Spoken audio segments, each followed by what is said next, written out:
পঞ্চগড়ের পর দিনাজপুরে 10 দলীয় নির্বাচনী ঐক্য সমর্থিত এবং জামায়াত ইসলামী ও জাতীয় নাগরিক পার্টি মনোনীত প্রার্থীর জনসভায় কথা বলছেন জামায়াতের আমির ডাক্তার শফিকুর রহমান। সরাসরি চলে যাচ্ছি আমরা সেখানে। বেশি ফসল উৎপাদন করছে, আমরা হাড় ভাঙা পরিশ্রম করি, কিন্তু আমাদের জমিতে সেই ফসল ফলে না।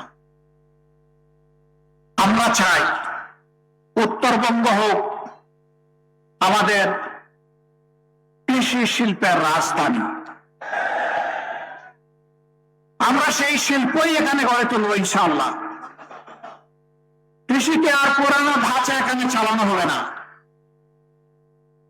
এখানে কৃষিকে আধুনিকায়ন করে আধুনিক লজিস্টিক সরবরাহ করে ন্যায্য এবং স্বল্প মূল্যে কৃষকের হাতে তুলে দিয়ে আমরা এই জমির উৎপাদন বাড়িয়ে তুলব। বলবেন যে কিছু কিছু উৎপাদন করার পরে ওটারই তো সঠিক বাজার মূল্য পাই না, আবার সংরক্ষণের অভাবে অনেক সময় আমাদের উৎপাদিত ফসল ধ্বংস হয়ে যায়। আমরা আপনাদেরকে কথা দিচ্ছি, ফসলের ন্যায্য মূল্য ইনশাআল্লাহ নিশ্চিত করা হবে এবং ফসল এবং সবজির সংরক্ষণও নিশ্চিত করা হবে। জায়গায় জায়গায় সংরক্ষণাগার ঘরে তোলা হবে, তাহলে সারা বছর বাংলাদেশের মানুষ স্বস্তির সাথে ন্যায্য দামে, কমেও নয় বেশিতেও নয়, তারা সেই কৃষি পণ্যগুলা পাবেন। কারা করবে এটা?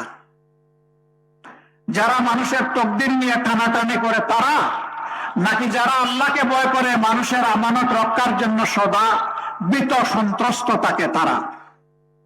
যারা আল্লাহকে ভয় করে তারাই করবে ইনশাআল্লাহ।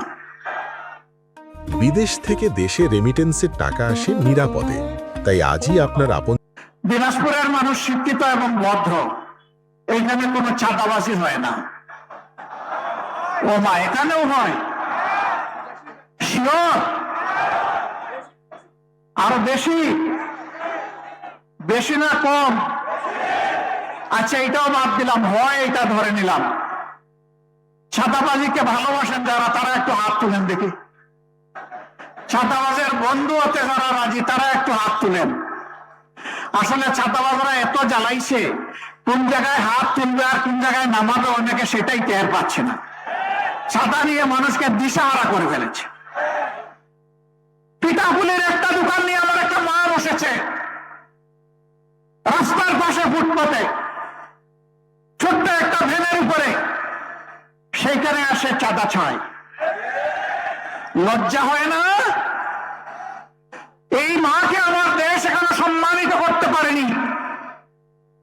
পেটের কুতার জ্বালায় ক্ষুধা নিবারণ করতে নিজের ঘরে হাতের তৈরি জিনিসগুলো নিয়ে এখানে এসেছে বাচ্চাদের মুখে একটু খাবার তুলে দেবে, তুমি এসে ডাকাতের মতো সেখানে অংশ বসাও। লজ্জিত আমরা, লজ্জিত বাংলাদেশ। এই লজ্জার হাত থেকে বাংলাদেশকে আমরা উদ্ধার করতে চাই। ইনশাআল্লাহ আমরা পারবো, কারণ আমরা ঘোষণা করেছি চাঁদা আমরা নেই না এবং কোন চাঁদাবাজকে আমরা চাঁদা নিতে দেব না। যারা নেয় না তারাই কথা বলতে পারবে।